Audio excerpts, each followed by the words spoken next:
جیسے قعدت جلوسا، انبت نباتا. اچھا جی، اور کہہ رہے ہیں کہ کبھی ایسا ہوتا ہے مفعول مطلق کے فعل کو حذف کر دیا جاتا ہے. کب؟ جب کوئی علامت کو قرینہ موجود ہوتا ہے.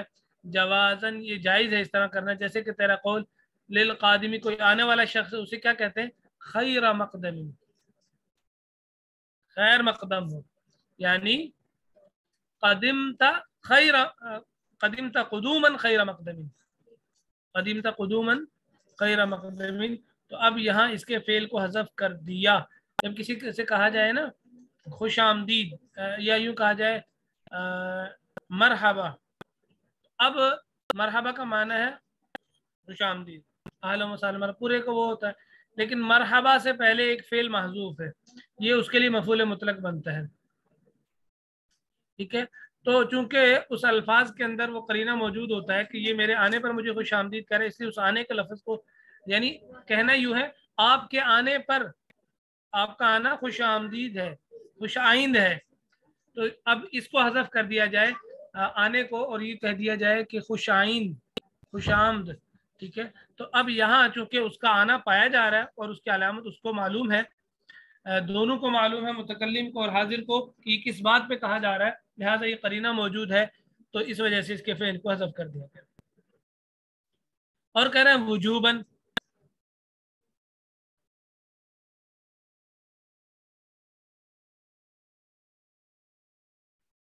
کبھی کبھی اس کے فعل کو حذف کرنا واجب ہے، لیکن یہ سماعی معاملہ ہے، سنا سنایا قاعدہ نہیں. جیسے سقین و شکرن اور حمدن و رعین. اب یہاں سقین کا جو فعل تھا اس کو حذف کر دیا، سقاک اللہ سقین. ٹھیک ہے، شکرتک شکرن، حمدتک حمدن، رعاک اللہ رعین. یہ سارے افعال تھے، ان کو کیا کر دیا گیا؟ حذف کر دیا گیا اور مفعول مطلق کو ذکر کر دیا گیا. دوسری فصل ہے مفعول بھی کے بارے میں. المفعول بھی، مفعول بھی هو اسم ما وقع علیہ فعل الفاعل، وہ اسم ہے جس پر فاعل کا فعل واقع ہو، کام کرنے والے کا کام واقع ہو. جیسے ضرب زید عمرن، مارا زید نے عمر کو، تو عمرن کیا ہے؟ مفعول بھی ہے، اس پر زید کا مارنا واقع ہوا ہے. وقد تقدم علی الفاعل، کبھی کبھی مفعول بھی کو فاعل پر مقدم کر دیا جاتا ہے، جیسے ضرب عمرن زید. اور کبھی مفعول بھی کے فعل کو حذف کر دیا جاتا ہے، یہاں قرینہ موجود ہو. یہ جائز ہے اس طرح کرنا. جیسے زیدن، جیسے زیدن بولا جائے کس شخص کے جواب میں؟ اگر کوئی شخص آپ سے کہہ رہا ہے من اضربو، من، کس کو میں ماروں، کس کو میں ماروں، تو اس کے جواب میں اگر سننے والا کیا کہہ دے؟ زیدن، تو اتنا بھی کافی. حالانکہ اس کی اصل عبارت کیا تھی؟ اے ضریب زیدن، تو مار زید کو. وہ وجوباً، اور کبھی کبھی مفعول بھی کے فعل کو حذف کرنا واجب ہے، اور وہ 4 جگہ ہیں. پہلی جگہ سماعی ہے، یعنی قاعدے کے مطابق نہیں، بس عربوں سے سنا ہے. جیسے امرأن و نفسہ،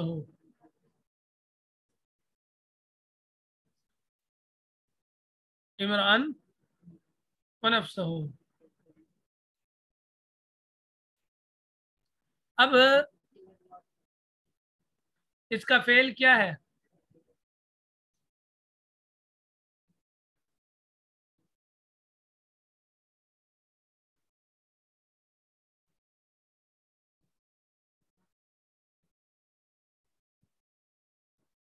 ایک منٹ کتاب شیئر کر دوں.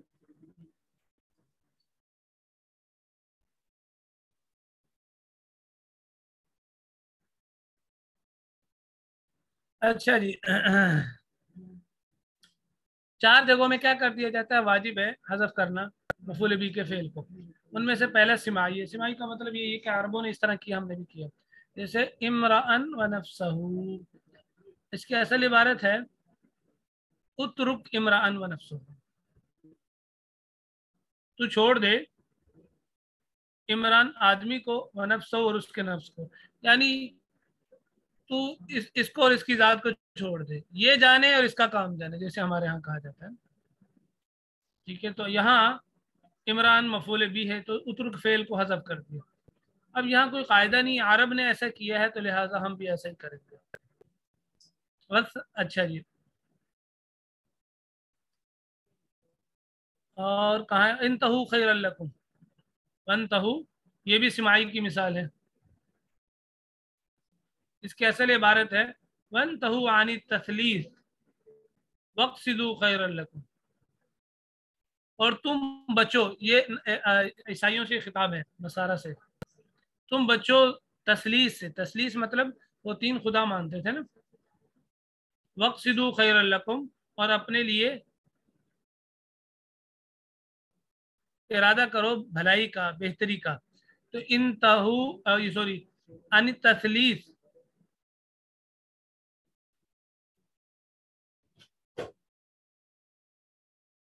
اب یہاں وقصدو جو تھا نا، وقصدو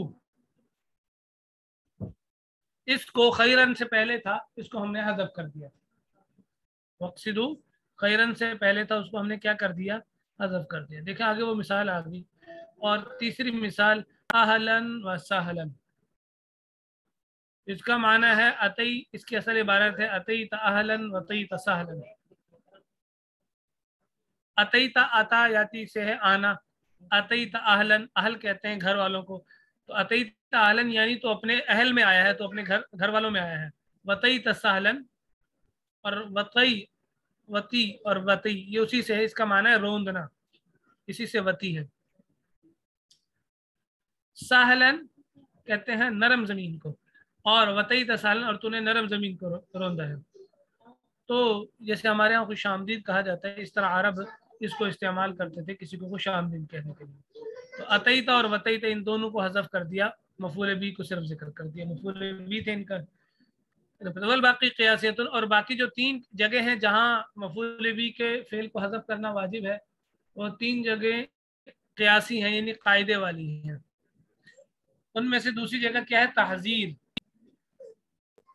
کیا ہے، تحذیر. تحذیر کا معنی ہے ڈرانا.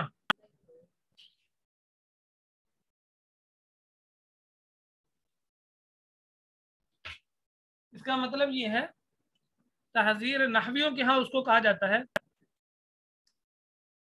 وہ اسم جس کا فعل اتقی محذوف ہو، یا یوں کہیں تحذیر اس اسم کو کہا جاتا ہے جو اتقی فعل کا معمول ہو، اتقی فعل کا مفعول بن رہا ہو. اتقی کا معنی ہے تو بچ یا ڈر.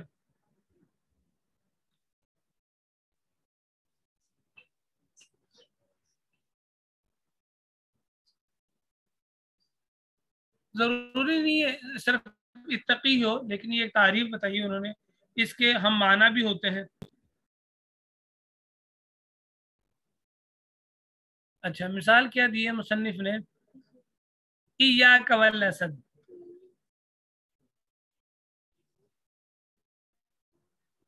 اصل عبارت کیا تھی اس کی، اتقی کا والاسد.